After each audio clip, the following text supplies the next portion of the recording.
اعوذ باللہ من الشیطان الرجیم بسم اللہ الرحمن الرحیم۔ السلام علیکم خواتین و حضرات، امید ہے آپ سب لوگ اللہ تعالیٰ کے فضل و کرم سے خیریت سے ہوں گے۔ بھائیوں اور بہنوں، ماہ محرم الحرام کا بابرکت رحمت والا عظمت والا مہینہ شروع ہو گیا ہے۔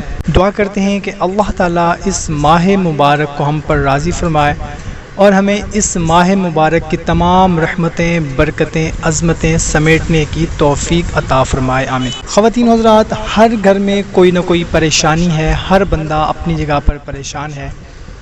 کوئی رشتہ کی وجہ سے پریشان ہے، کوئی شادی کی وجہ سے، کوئی رزق کی وجہ سے، کوئی قرض کی وجہ سے، قرض بہت چڑھ گیا ہے، کسی کے گھر میں بیماری ہے جو کہ پیچھا نہیں چھوڑ دی۔ تو آج میں آپ لوگوں کو ایک بہت ہی مختصر سا عمل بتانے لگا ہوں۔ آپ کی کوئی بھی جائز حاجت ہے، مراد ہے، یا کوئی بھی آپ کی ایسی پریشانی ہے جس سے آپ کی زندگی عذاب بن گئی ہے، انشاءاللہ تعالی اس مختصر سے عمل کے کرنے سے آپ کے کوئی بھی جائز حاجت ہوگی، مراد ہوگی، یا کوئی بھی ایسی پریشانی ہوگی جس کی وجہ سے آپ پریشان ہیں بہت زیادہ، آپ کا پورا گھر پریشان ہے جس پریشانی کی وجہ سے، تو انشاءاللہ تعالی اس عمل کو کر لیں۔ آپ دیکھیں گے کہ انشاءاللہ تعالی بہت ہی جلد اس مہینہ کے ختم ہونے سے پہلے آپ کی جو بھی پریشانی ہوگی اس کا کوئی نہ کوئی حل نکل آئے گا، اور آپ کی جو بھی حاجت ہوگی یا مراد ہوگی انشاءاللہ تعالی اس کا بھی کوئی نہ کوئی حل نکل آئے گا انشاءاللہ عز و جل۔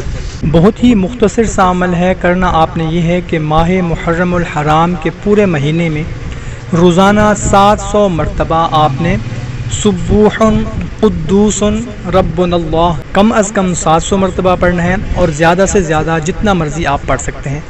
ایک جگہ پر بیٹھ کر بھی آپ پڑھ سکتے ہیں، اور اگر آپ ایک جگہ پر نہیں بیٹھ کر پڑھ سکتے تو اٹھتے بیٹھتے چلتے پھرتے آپ پڑھتے رہیں، کم از کم 700 مرتبہ، زیادہ جتنا بھی آپ پڑھ سکتے ہیں پڑھ لیں۔